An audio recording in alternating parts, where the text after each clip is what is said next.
Sahih Muslim, ibadalladzina amanu wa 'amilus shalihat wa tawassaw bil haqqi wa tawassaw bis sabr. Hadirin wa hadirat rahimani wa rahimakumullah. Insyaallah untuk kajian-pengajian hari ini kita akan sedikit mengupas kitab Lataiful Ma'arif. Lataiful Ma'arif itu artinya mutiara-mutiara al-ma'arif, mutiara-mutiara ilmu, mutiara-mutiara pengetahuan. Jadi dalam kitab ini dibahas mengenai intisari atau saripati. Bahkan di dalam kitab ini dibahas mengenai hikayah atau kisah-kisah para nabi, para sahabat di zaman Rasulullah SAW, bagaimana mereka melaksanakan kewajiban-kewajiban dan melaksanakan ketaatan-ketaatan kepada Allah Subhanahu wa Ta'ala, sehingga kita bisa mengambil ibrah, mengambil pelajaran, mengambil hikmah dari perjalanan para sahabat Rasulullah SAW. Terutama dalam kitab Lataiful Ma'arif ini, bab yang pertama dibahas itu adalah babul ilmi, bab majelis zikir, bab majelis taklim. Jadi kebanyakan para ulama itu menyimpan bab ilmu itu memang di bab pertama, di halaman pertama, karena sangat pentingnya ilmu. Contoh kitab yang lain, kitab Ihya Ulumuddin, itu Imam Al-Ghazali menyimpan bab ilmu itu pada jilid pertama, pada bab pertama menyimpan kitab ilmu tentang ilmu. Kenapa? Karena ilmu adalah merupakan sesuatu yang inti daripada ibadah.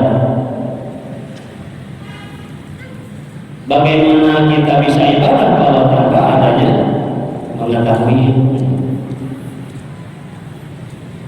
Makanya ilmu itu hukumnya adalah fardhu ain, wajib bagi setiap jiwa, bagi setiap muslim. Talabul ilmi fardhatun ala kulli muslimin wa muslimah. Bahwa mencari ilmu itu wajib bagi setiap muslim dan muslimah. Hadirin kata Imam rahimani wa rahimahullah, kita akan urai mengenai hadis-hadis tentang fadilatul ilmi,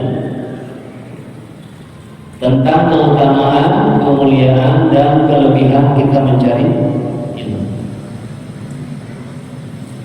Salah satu hadis yang diterima dari Abi Hurairah radhiyallahu anhu, an Abi Hurairah radhiyallahu anhu, telah diterima dari sahabat Abu Hurairah radhiyallahu anhu. Abu Hurairah ini adalah seorang sahabat Rasulullah SAW. Nama aslinya adalah Abdurrahman bin Shaw. Qala Rasulullah SAW. Nah, di sini Rasul menerangkan tentang fadilah ilmu, fadilah thalabul ilmu. Man salaka tariqan yaltamisu fihi ilman, sahalallahu lahu tariqan ila jannah. Jadi barang siapa yang salaka itu menempuh suatu jalan, yaltamisu fihi ilman, yaitu menempuhnya itu untuk mencari suatu ilmu. Nah, di dalam hadis ini dikatakan ilman bukan ulumah. Jadi menempuh satu ilmu. Maka sahalallahu lahu bihi tariqan ila jannah. Maka Allah akan memudahkan bagi orang itu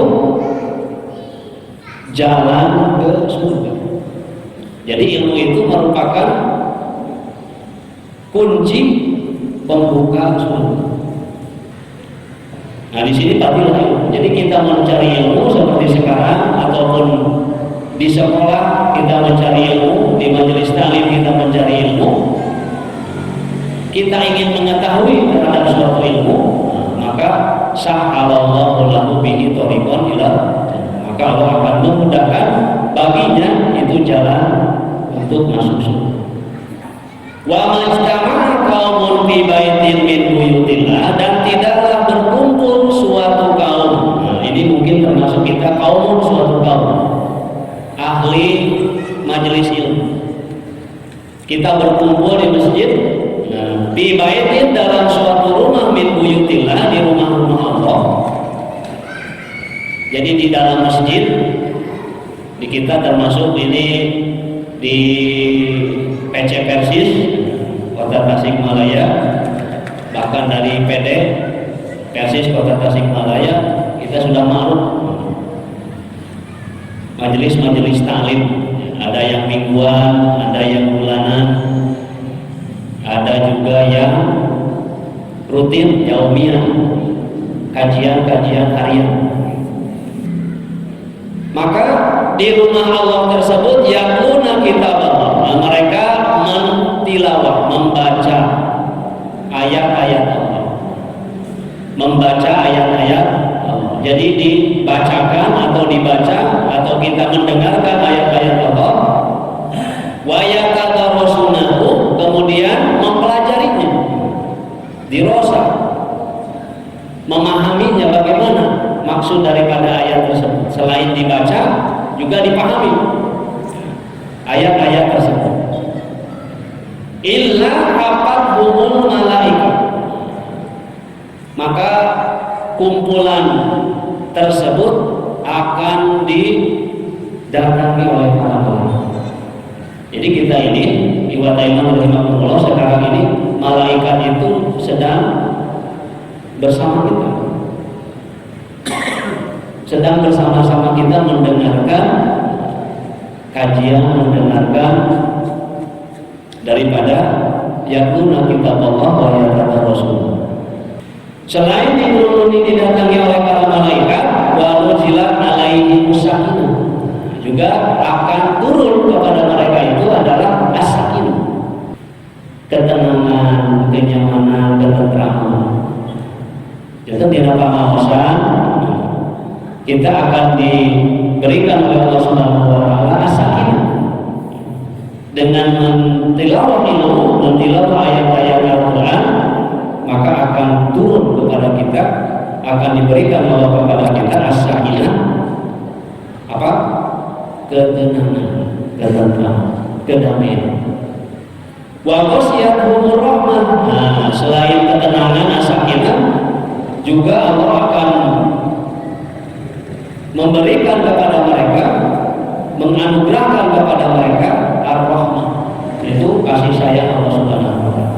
Jadi mendapat rahmat, mendapat kasih sayang daripada Allah Subhanahu wa taala. Wa takarramullahu biman indahu. Wa takarramullahu biman indahu. Juga Allah akan mengingat mereka biman indahu, di sisi Allah Subhanahu wa taala. Jadi subhanallah, dalam majelis ta'lim, dalam majelis ilmu, fadilah-fadilah, keutamaan-keutamaan, kemuliaan-kemuliaan, juga kelebihan-kelebihan daripada mencari ilmu itu oleh Rasulullah SAW sampai seperti itu, fadilahnya, keutamaan. Yang kedua, hadis Imam rahimahullah, hadis dari Mu'adz bin Jabal radhiyallahu anhu. Qala Rasulullah sallallahu alaihi wasallam, kata Rasulullah, ta'allamul ilmu, belajarlah kalian ilmu, carilah oleh kalian ilmu. Fa inna ta'allumahu lillahi khasyatun, karena dalam mencari ilmu itu ada khasyat, akan melahirkan rasa takut kepada Allah Subhanahu wa taala. Jadi dengan mencari ilmu kita akan mendapatkan khasyat dalam hati kita, dalam jiwa kita, akan adanya lahirnya sifat khasyat, takut kepada Allah Subhanahu wa taala. sebagaimana dalam surah Taubah itu apa? Innama ya'muru masajidallah man amana billahi wal yawmil akhir, dan orang-orang yang ada dalam diri mereka itu khasyah, yaitu merasa takut oleh Allah Subhanahu wa taala. Jadi khasyah itu dalam bahasa Arab ada khasyah, ada khaufun. Khasyah itu sama artinya juga takut, khaufun juga takut. Kalau khasyah itu adalah takut yang dibarengi dengan adanya dalam diri kita itu takdim. Seperti orang sieun guru, beda orang sieun guru, sareng sieun mau. Nah, namun sieun mau dina bahasa Arab khaufun. Sieun ku kalaparan, sieun ku hal-hal anu bersifatna benda itu khaufun. Tapi upami orang sieun khosyatun, dengan bahasa khosyatun itu takut, tapi ada di samping takut itu ada takdim. Orang seperti orang sieun ku bapaknya, orang sieun lamun dicarikan ku bapak, tapi di samping sieun itu aya sifat hormat ka bapak. Nah itu khosyah. Jadi dalam mencari ilmu itu akan melahirkan khosyah kepada Allah Subhanahu wa taala. Kita takut oleh Allah dengan adabnya, dengan siksanya. Juga di samping takut kita ada takdim kepada Allah Subhanahu wa taala, mengagungkan Allah Subhanahu wa taala. Yang kedua, wa talabahu ibadah. Nah, jadi dalam mencari ilmu itu adalah kita dalam mencari ilmu itu adalah ibadah. Jangan disangka kita mencari ilmu itu bukan ibadah. Makanya saya ke mahasiswa ataupun ke santri-santri di sekolah itu sering mengingatkan mereka bahwa kalian pergi ke kampus, kalian pergi ke sekolah itu adalah ibadah. Karena banyak anak-anak yang pergi ke sekolah itu mereka sekolah seperti biasa gitunya, tidak ada keyakinan bahwa pergi ke sekolah itu adalah merupakan perintah Allah Subhanahu wa taala, adalah ibadah. Jadi dengan mencari ilmu itu kita itu adalah ibadah. Jadi ibadah dengan beribadah itu maksudnya di sini kita akan mendapatkan pahala yang besar, pahala yang besar di sisi Allah Subhanahu wa taala. Bahkan dalam hadis yang lain, apabila kita berangkat manroha atau mangoda, barang siapa yang berangkat dari rumahnya menuju ke majelis ilmu, maka kaki yang kanan ketika dilangkahkan, diangkat, itu akan yarfa'u darajat, akan mengangkat kemuliaan derajat. Semakin banyak langkah kaki ke majelis ilmu, berarti semakin banyak kemuliaan yang Allah berikan. Kemudian ketika kita melangkahkan kaki kiri ke majelis ilmu, maka akan yukaffiru sayyi'at, akan dilebur dosa-dosa.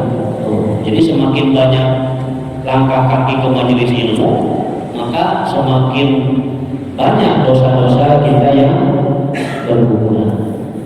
Kalau kau yang itu aja ngalamin karena motor. Nah, kita menurut hadis tadi tenang orang menggunakan kendaraan. Bahkan jangankan kendaraan orang itu sebagai wasilah. Yang selanjutnya kata Rasulullah, wa mudakharatuhu tasbihun, dan mempelajarinya ilmu itu mudakarohnya, mudakaroh teh mengulang-ulang, menghafal. Jadi satu dia mungkin di bumi diulang-ulang, baginya catatan atau nabinya rekaman diulang-ulang. Setiap orang ini pangaosan, setiap orang ini kajian di bumi dibuka deui ayatna hadisna. Nah, itu warna karohu tasbihun. Setiap orang mengulang ilmu itu, maka itu pahalanya seperti kita bertasbih kepada Allah Subhanahu wa taala. Jadi tasbih itu kan subhanallah, seperti bertasbih mensucikan Allah. Mengulang-ulang ilmu yang kita hafal, ngapalkeun deui, dibaca deui, diulang deui, setiap materi dina pangaosan anu urang diikuti, di bumi diulang deui. Nah itu tasbih zuhur pahalanya seperti kita membaca kalimat tasbih. Wal bahsu anhu jihadun, kata Rasulullah, fadilah ilmu itu dan mencari ilmu itu adalah jihad. Jadi di sini mencari ilmu, menempuh tadi jalan untuk mencari ilmu itu pahalanya sama seperti jihad. Jadi kita tadi berangkat dari rumah ke tempat majelis ilmu itu adalah pahalanya jihad. Wa ta'limuhu liman la ya'lamu shadaqah. Kemudian kita mengajarkan lagi ilmu kepada yang belum mengetahui. Dia orang diajar gede ke pojok, ke istri, ke kurang kali kepada anak-anak kita, kepada keluarga kita. Kita ajarkan lagi atau kepada orang yang belum mengetahui. Itu pahalanya sedekah. Seperti kita mengeluarkan sedekah. Jadi semakin banyak ilmu yang kita ajarkan, maka semakin banyak pahala-pahala yang akan kita terima dari Allah Subhanahu wa taala. Bahkan itu menjadi amal jariah, ya. In qata'a amal ibnu Adam illa min salasin, di antaranya adalah ilmu yang kami beri. Orang yang kita ajarkan ke si A huruf alif sehingga dia tahu huruf alif, kemudian oleh si A ini diajarkan lagi ke si B, diajarkan lagi ke si C, oh subhanallah. Terus jadi wancor pahala, jadi amal jariah. Wa batuhu li ahlihi qurbatu, apalagi kalau kita mengajarkan kepada keluarga kita. Tadi mah kepada orang lain. Sedekah menjadi sedekah. Wa batuhu li ahlihi qurbatu, dan mengajarkan, menyebarkan kepada keluarganya sendiri itu pahalanya seperti pahala berkurban. Oh, pahala kurban. Mengajarkan kepada anak kita, mengajarkan kepada istri kita mengenai ilmu itu pahalanya seperti kita kurbatun, seperti berkurban dengan hewan. Nah itu jadi subhanallah, hadirin rahimahullah, fadilah ilmu, keutamaan ilmu yang notabene dalam hal ini kita mempelajari ilmu Al-Quran, ilmu agama. Tetapi bukan berarti ilmu yang lain atau ilmu umum itu tidak penting. Tetapi itu juga merupakan ilmu. Tetapi yang paling utama adalah kita mempelajari ilmu agama. Hadirin rahimahullah, di zaman Rasulullah SAW, Rasul mengajarkan ilmu kepada para sahabat itu bukan semata-mata hanya di masjid, tetapi yang menjadi sentral pengajaran ilmu itu zaman Rasulullah di masjid. Ada beberapa tempat di zaman Rasulullah, tempat pengajaran ilmu, tempat pengajaran Al-Quran, dan beberapa hadis dari Rasulullah kepada para sahabat. Di antaranya yang pertama ada namanya as-suqah. Nah, jadi suqah ini adalah suatu tempat di zaman Rasul untuk mengajarkan pengajaran ilmu kepada para sahabat. Namanya adalah suqah. Jadi merupakan tempat aktivitas pendidikan, aktivitas pengajaran ilmu. Tetapi tempat ini, suqah ini biasanya juga disediakan oleh Rasulullah bagi para muhajirin yang tidak mendapatkan tempat tinggal. Jadi suqah ini juga disediakan oleh Rasulullah bagi sahabat yang tidak punya tempat tinggal, sehingga bisa tinggal di suqah ini sambil mendapatkan ilmu-ilmu dari Rasulullah SAW. Jadi di tempat ini Rasul mengajarkan para sahabat bagaimana membaca Al-Quran, bagaimana membaca hadis, bagaimana memahami ilmu-ilmu ini di suqah. Juga di suqah ini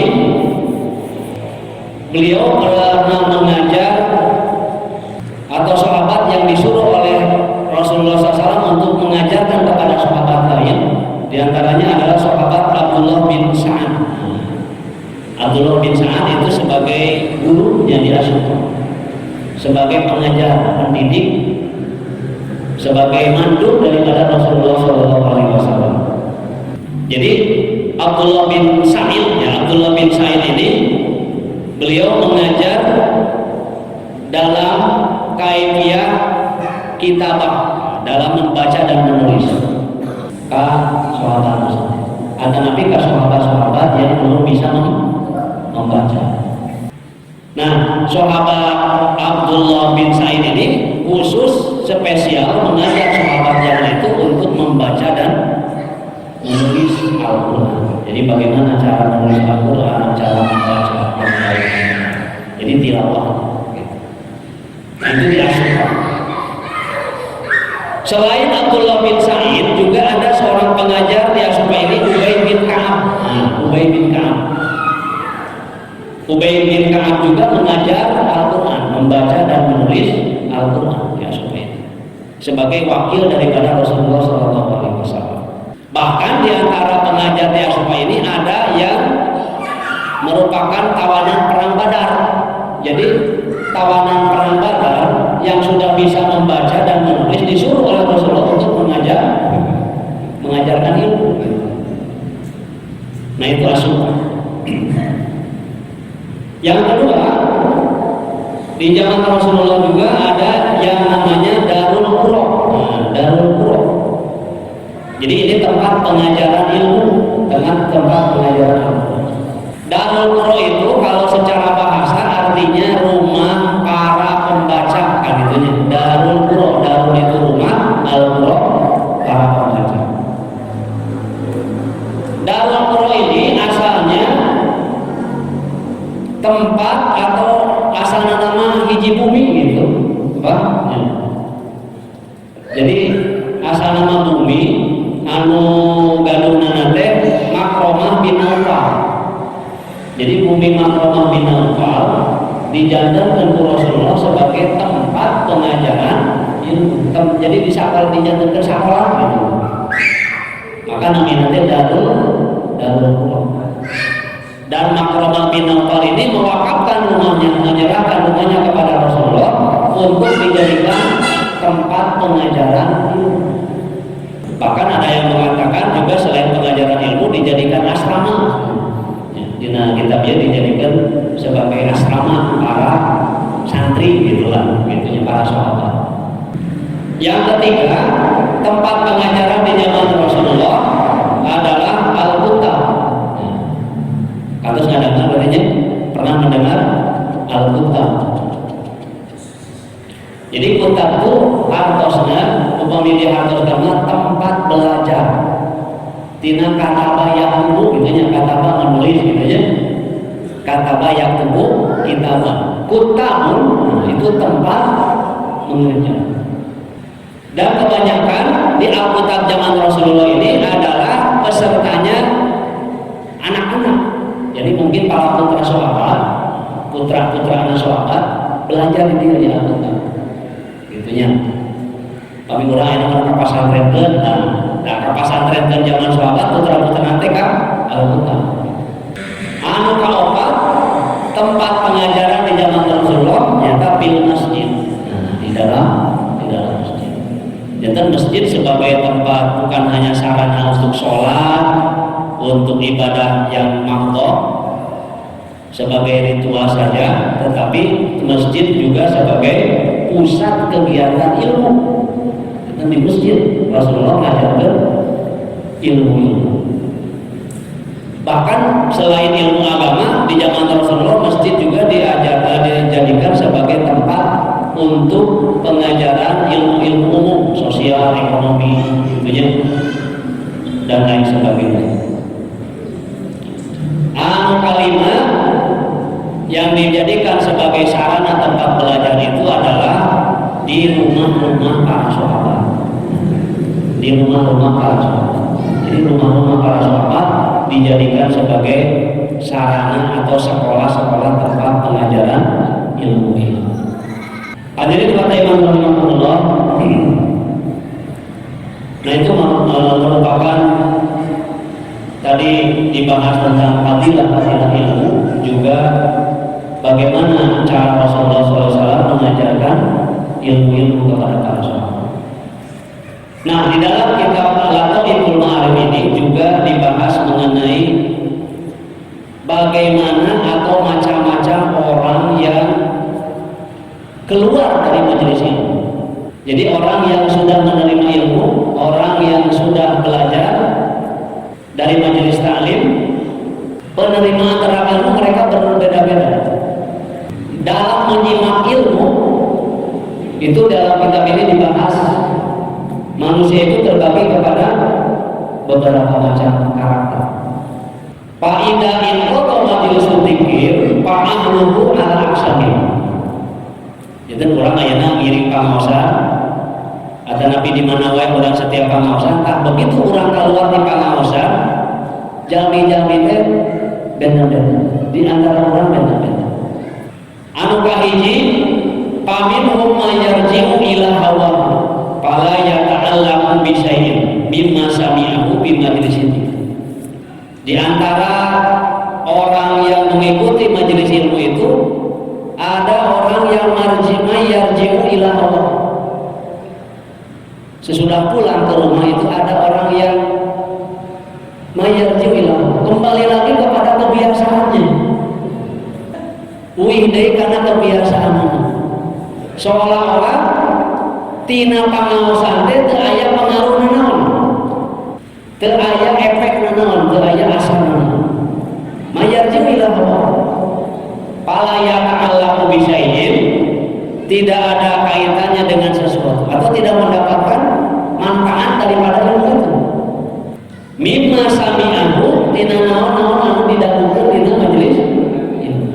Nah, jadi ketika orang bubar barho dalam barho bubar sakit dan lawan bubar ngan dina golongan anu kahiji mah mayarji'u ila hawa, aya kembali karena dosa-dosa teh. Ayat-ayat Al-Qur'an, hadis-hadis Rasulullah teu aya manfaatna, teu aya pengaruhna naon-naon dina ibu-ibu ayeuna kaluar ti masjid majelis taklim midamel dosa-dosa pertosna ibunya midamel ngagibah deui nemeke sarekah di masjid tos ngomongkeun deui batur.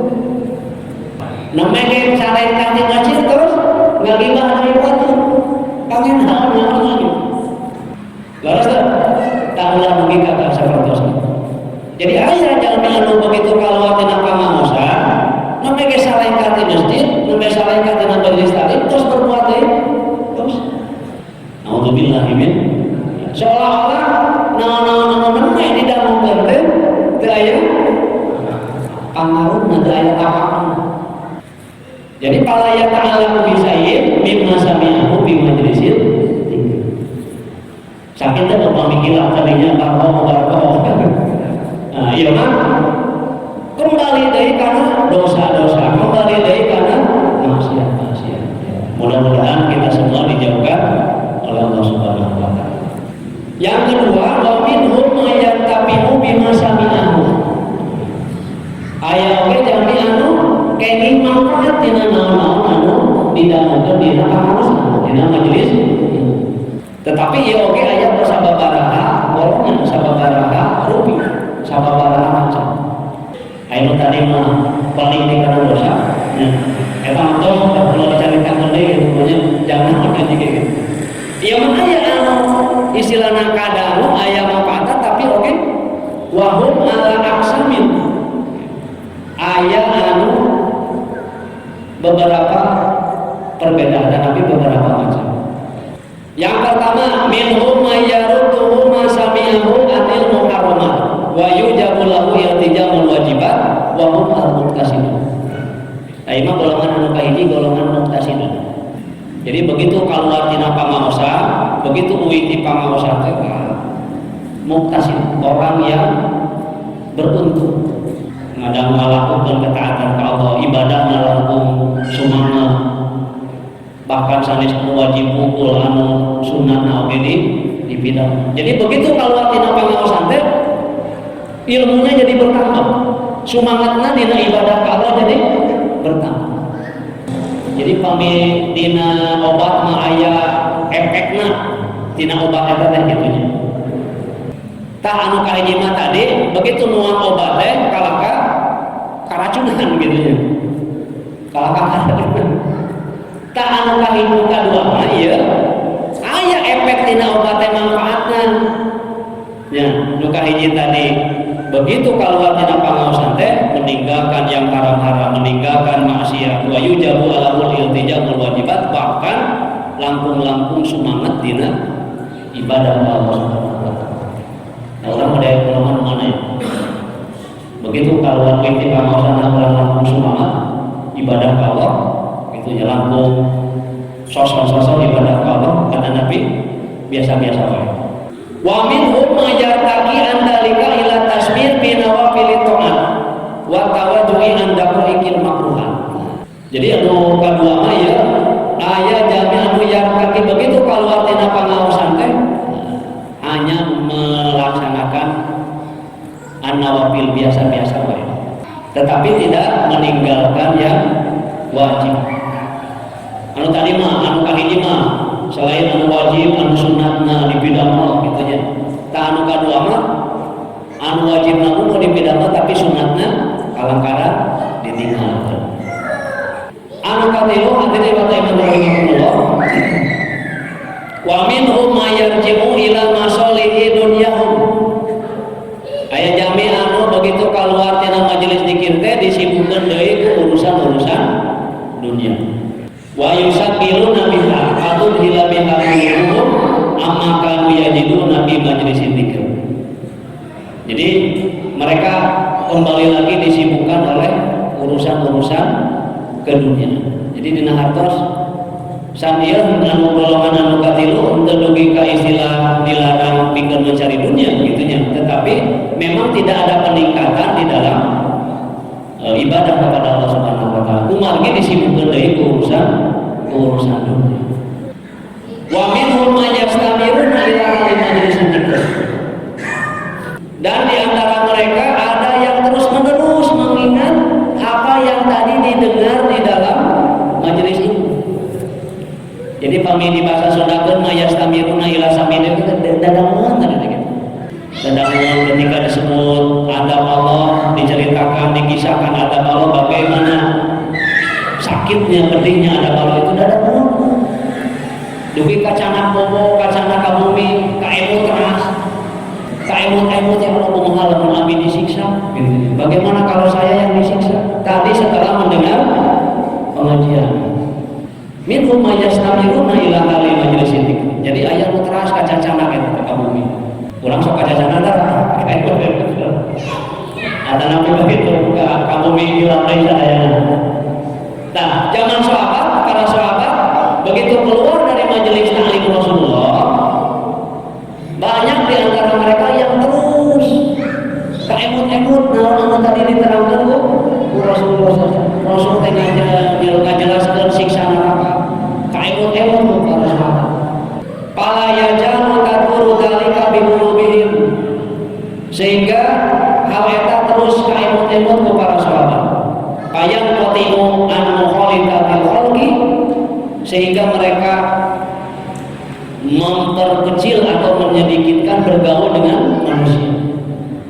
Jadi ayat para sahabat begitu keluar dina majelis dzikir Rasulullah, dugi ka alim gaul jeung sasama sahabat pisan. Bakatku tadi kayak kabayang-bayang siksa neraka gitu nya. Kabayang-bayang pedihna adab Allah, dugi ka alim. Para sahabat anu alim bergaul sama sahabat pisan. Ngunci maneh aya sahabat. Taya efek tina majelis dzikir Rasulullah sallallahu alaihi wasallam. Paminhum man la yadhaku abadan. Dugi ka aya para sahabat anu terus yang merenung teu seuring saat itu. Malah lebih lagi nya, kira orang tuh bisa sering-sering.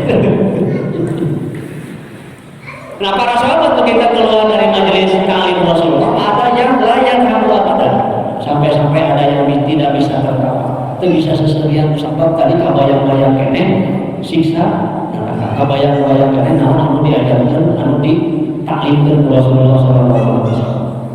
Itulah para sahabat ketika keluar dari majelis taklim Rasulullah SAW.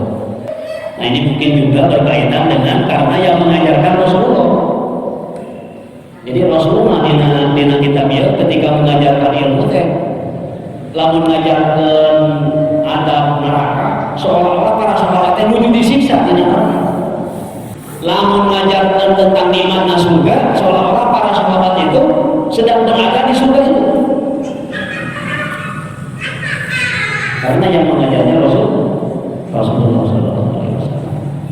Pantas para sahabat tadi man la yakrahu abadan, ada yang tidak bisa tertawa anu tentiasa seri-seri aja musabab tadi karaos lamun eta mah naon trauma begitu nya gitu nya trauma ngadamu penjelasan Rasulullah SAW.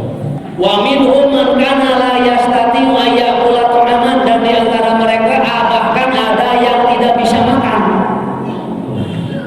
Jadi para sahabat kalau waktu majelis Rasulullah ayat tentiasa tuang-tuang aja, naik tuang-tuang aja tenang semua, tentiasa tuang-tuang aja, tenang semua nama. Subhanallah, ini para sahabat. Karena yang mengajar tadi adalah Rasulullah SAW. Wa minhum man kana la yastati wa yaqulu ta'aman. Bahkan ada di antara mereka sahabat yang begitu keluar dari majelis taklim itu tidak mau makan. Alim tuang kabayang-bayang tadi naon anu dicari Rasulullah SAW. Wa minhum idza kharaju minal majlis kharaju alaihi musakinah wal wiqar. Bahkan di antara mereka ada lagi sahabat yang begitu keluar dari majelis taklim itu mereka keluar dengan penuh ketenangan dan sakinah wal wiqar dan kedamaian. Jadi jiwa mereka menjadi tenang. Mutadina gelisah misalnya begitu keluar dari majelis taklim Rasulullah terobati. Mutadina sedih jadi bingung, mutadina galau gelisah jadi tenang. Nah itu mudah-mudahan dikatakan rahimahullah minimal ada efek, ada pengaruh dari setiap pengajian yang kita ikuti. Tong sapertos tadi anu kahiji diobatkan teh lain kalah keadaman kalah keracunan. Kalah kabur dari akhirnya. Nah, minanuri lalu kalah karena kedoliman. Wa kana Hasan al-Basri, ini ada contoh Hasan al-Basri, idza kharaja ila nasi min majlis dzikir ka'annahu ayyatu mahira. Hasan al-Basri mah upami uing dina majelis dzikir dina pangaosan seolah-olah siga jalmi anu teu damang. Jadi maksudna tadinya teu damang di dieu teh kusabab ka naon namina teh kasentuh jiwana mengenai penjelasan daripada Rasulullah. Wa kana Sufyan as-Tsauri yata'ajji bi majlisihi an dunya. Bahkan Sufyan as-Tsauri dicarioskeun dina kitabnya itu yata'ajji bi majlisihi an dunya, menjauhi urusan dunia. Aya nu dugi ka alim syaka'ah dunia dijelaskan ke Rasulullah laibun walahun misalkan hanya permainan senda bola dugi ka aya anu alim syaka'ah. Subhanallah. Jadi efek-efek dari majelis taklim Rasulullah SAW yang berpengaruh kepada para sahabat bisa seperti itu. Ada yang tidak bisa makan, ada yang tidak bisa tidur, ada yang tidak mau bergaul dengan manusia, sehingga mereka memperoleh manfaat dari ilmu Rasulullah SAW. Nah, hadirin rahimahullah, masih banyak sebenarnya kajian ilmu dalam kitab Lataiful Ma'arif ini, ya, yang bisa kita petik, yang bisa kita ambil pelajaran dan hikmahnya. Tetapi karena waktu, insya Allah di lain kesempatan kita bisa menggali lagi, bisa membahas lagi dari majelis dzikir. Yang penting rahimahullah, yang pertama adalah kesimpulan bahwa mencari ilmu itu adalah wajib dimanapun, kapanpun itu adalah kewajiban. Dan tidak hanya suatu lembaga, tetapi di rumah kita juga bisa untuk mencari ilmu dengan membaca. Yang kedua, diusahakan untuk memperoleh bekas daripada kita mencari ilmu. Ada manfaat yang kita peroleh dari mencari ilmu. Minimal hafalan, ada ayat yang dihafal, ada hadis yang dihafal. Kalau tidak ada yang dihafal, minimal diulang-ulang di rumah. Diulang-ulang lagi, dibaca lagi di rumah kita masing-masing. Dan yang terutama, ada pengaruh-pengaruh yang lebih dari itu dari majelis ilmu. Seperti para sahabat tadi, ketika keluar dari majelis ta'lim Rasulullah SAW, banyak di antara mereka yang sampai seperti itu karena mengikuti majelis zikirnya Rasulullah SAW. Mudah-mudahan apa yang kita kaji bersama pada kesempatan sore ini mendapatkan, kita sama-sama mendapatkan mendapatkan ilmu yang bermanfaat dari kajian kita Lataiful Ma'arif ini, dan mudah-mudahan kita mendapat rahmat dan maghfirah dari Allah Subhanahu wa taala. Rupanya itu yang bisa saya sampaikan, yang benarnya mutlak datangnya dari Allah dan Rasulnya, dan kesalahan juga kegelapan itu mutlak datangnya dari saya selaku al-insan mahrum atau manusia. Ditutup dengan doa.